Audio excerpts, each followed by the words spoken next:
రంగులు మార్చుకునే శివలింగం.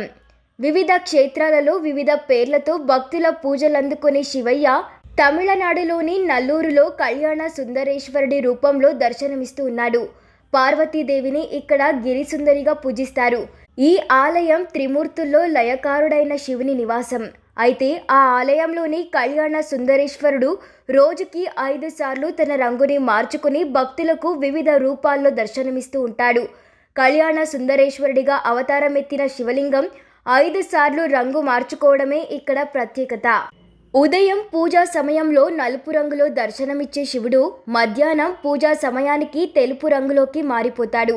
సాయంత్రం పూజ సమయంలో ఎరుపు రంగులో కనువిందు చేసి రాత్రి పూజకు లేత నీలం రంగులో సిద్ధమవుతాడు. ఇక అర్ధరాత్రి కాగానే ఆకుపచ్చ రంగులోకి మారుతాడు.